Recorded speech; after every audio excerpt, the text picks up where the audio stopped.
Aux confins de la Rift Valley, le lac Naivasha, 140 km², l'un des rares lacs d'eau douce du pays. Un refuge où vivent les grands animaux du Kenya et plus de 250 espèces d'oiseaux.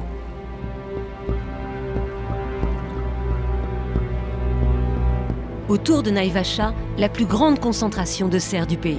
57 fermes floricoles. Ici, on cultive surtout la rose. Aujourd'hui, cette fleur est vitale. Elle rapporte plus de 400 millions d'euros par an et donne du travail à 50 000 personnes. Dans un pays où le chômage touche la moitié de la population active. Dans cette ferme, chaque jour, près de 100 000 roses sont conditionnées et expédiées par avion cargo vers l'Europe. Ici, il y a du soleil toute l'année, une main-d'œuvre bon marché et surtout l'eau gratuite du lac Naivasha. David Kilo, un ancien pêcheur, préside une association qui lutte pour la sauvegarde de ce lac. Il nous emmène sur la rive, juste en face d'une de ces exploitations de fleurs. Là, ce sont des arbres aquatiques. Normalement, ils poussent dans le lac. Mais comme les eaux du lac baissent, ils ne peuvent plus avoir d'eau, alors ils pourrissent sur le rivage. Mais un autre problème inquiète David Kilo. Et ce que vous voyez là en bas vous montre clairement comment les eaux usées s'écoulent directement dans le lac. Et comme vous pouvez le voir, il n'y a plus de vie dans cette eau-là. Ici, même un insecte ne peut pas survivre.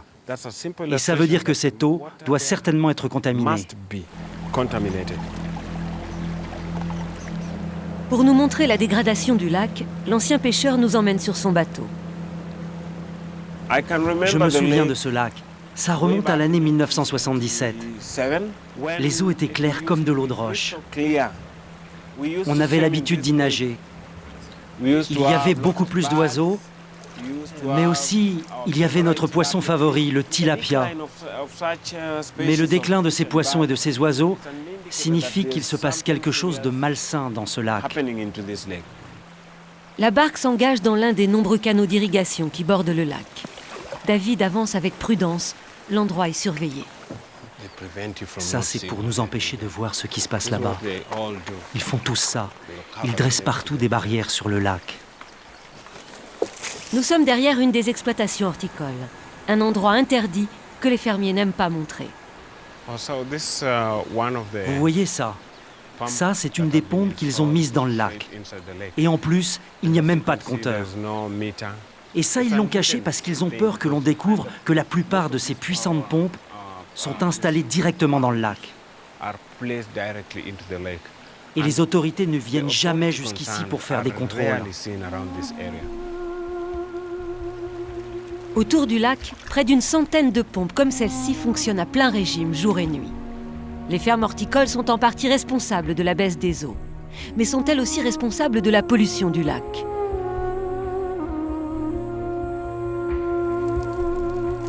Pour le savoir, nous sommes retournés dans une de ces fermes. Loin des visites encadrées, nous avons réussi à filmer une des réalités de cette industrie.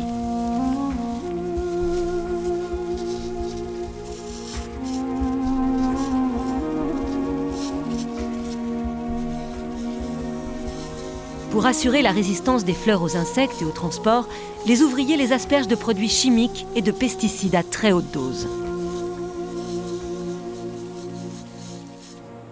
Mais ces ouvriers ont-ils conscience des risques auxquels on les expose ? Quand je suis venu ici, j'ai eu la chance d'être embauché. Parce qu'ici, tout homme doit lutter pour gagner sa vie. Évidemment, les produits chimiques sont dangereux et ils ont différents effets secondaires. Par exemple, quelquefois, ça démange la peau ou alors vous ne vous sentez pas très bien. Vous avez mal à la tête ou d'autres choses comme ça. Mais j'ai pas peur parce que j'utilise les bonnes protections. Parce que si on se protège bien, les risques de respirer ou encore que des produits chimiques entrent dans votre corps, les risques sont très minces. Mais des produits tels que le chlorure de méthylène utilisé à de fortes doses finissent par atteindre les organes vitaux des ouvriers. La culture des fleurs est dangereuse et le sujet reste tabou.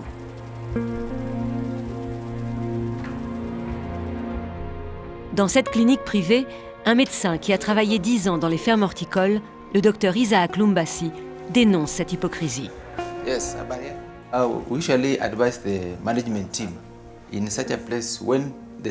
On essaie de faire comprendre aux dirigeants de ces fermes que lorsqu'ils pulvérisent les produits dans leurs serres, aucun employé ne doit rentrer avant au moins 1 heure. Mais seulement 5 minutes après avoir répandu les produits, ils demandent aux ouvriers de reprendre le travail, alors que les vapeurs sont toujours là, et c'est dangereux. Même s'ils mettent des masques, ça pénètre leur peau, ça leur rentre dans le corps par les pores de la peau. Ils ont des problèmes pour respirer, des troubles de la vue. Ils ne voient pas bien à cause de ces produits chimiques. Ils se grattent. La plupart n'ont plus de défense immunitaire, alors ils deviennent vulnérables aux maladies. Même une simple toux devient grave. C'est une mort lente, très lente. Et le malade ne peut même pas lutter contre la mort. Les fleurs peuvent tuer, mais cela ne décourage pas les chômeurs qui affluent en ville. En quelques années, la population a triplé. Aujourd'hui, 250 000 personnes s'entassent autour du lac. Ici, l'eau est puisée, souillée et rejetée à longueur de journée. L'eau sale, ainsi recyclée, est distribuée dans le bidonville qui n'a ni eau courante, ni égout.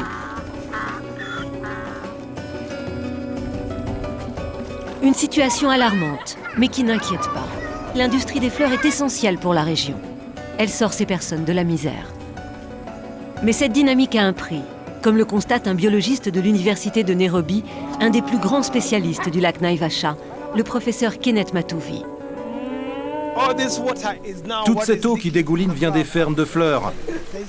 Et vous voyez, elle n'est pas traitée. Cette eau contient des pesticides, des métaux lourds, des engrais, et elle va dans les tuyaux, jusqu'au lac. Et les vaches l'adorent, parce qu'elle est salée.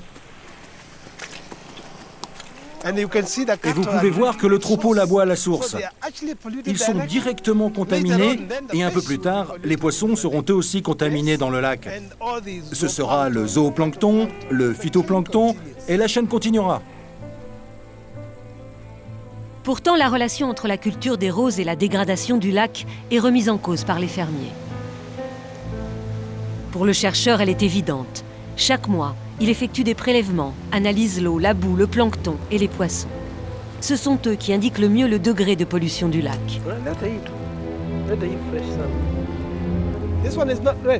Celui-là n'est pas rouge, il est contaminé. Et c'est à cause des pesticides. Vous voyez, ces ouïes sont maintenant très pâles. On a l'impression qu'il a été pêché il y a longtemps, mais en fait, il vient tout juste d'être pris et il est contaminé.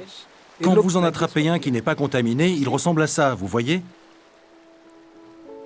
Des produits chimiques qui tuent les poissons et qui favorisent aujourd'hui la croissance de la jacinthe d'eau, une plante qui se nourrit des engrais rejetés par les fermes.